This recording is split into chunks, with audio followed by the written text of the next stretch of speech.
ڕاپەڕینی سیانزەی 5987 زامێکی دیکەی جەستەی هەڵەبجە هەورامانە کە بۆ ئەوەی شەهیدبوونی نزیکەی 100 کەسی مەدەنی خەڵکی ناوچەکە، ئەوەش بەهۆی زیاتربوونی توندوتیژی ڕژەمی بەعز بەرامبەر خەڵکی و دواتریش ئەنجامدانی خۆپیشاندانی خەڵکی بەدوادە هات و بەعسیش چەند گەڕێکێکی لە هەڵەبجە و سەی سادق تەقاندەوە. سیانزەی 5 ڕۆژێکی تاڵە لە ژیانی ئێمە و خەڵکی هەڵەبجە و هەورامانە.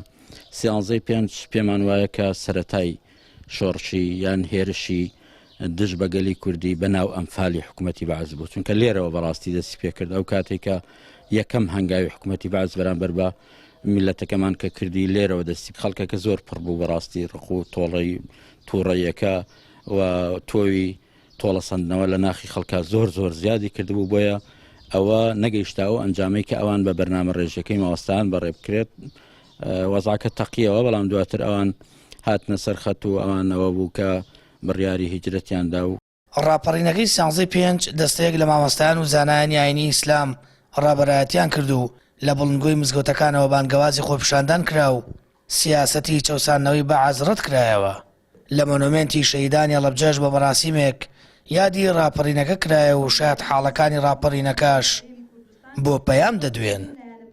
داخلی شارەبیت ئەمە هێڵێکێتی لە ڕووی شارەزوو ئەینە هەورامان و عانەبیشەوە ئەوەش کەکانی قوڵقی پێوترێت لە هەردوو لاوە لە ناوەڕاستی بازار ڕایەکیان گرت و ڕاپەڕینەکە بەردەوام بوو بە دروشمی بڕوخێ بۆ ڕژێمی دیکتاتۆری بەعز. ڕژێمی بەعز هەمیشە لە دژایەتی کردنی میلەتی کورد بە تایبەتی ئەم شارەی ئێمە بوو، لەبەرەوە ئەم شارەی ئێمە کەملی بۆ زۆڵم و ستەم نەدەدا و بەڵام جێداخە کە تا ئێستا کە لایەنە بەرپرسەکان لە حکوومەتی هەرێمی کوردستان وەکو پێویست ئاوریان لەم شارە نەداوەتەوە.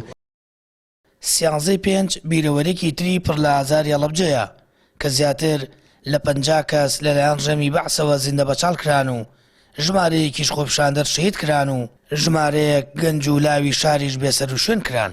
مامۆستایانی مێزەرسپی لە ڕاپەڕینەکەدا پێشەنگی هیجرەت بوون و خەڵکیانان دەدا بۆ ڕزگاربوون لە ژێردەستەیی. پاش ئەوەش ڕژەمی بەعز درێژەی بە سیاسەتی تاوانکاری خۆیدا و شارەکەی کیمیاباران کرد.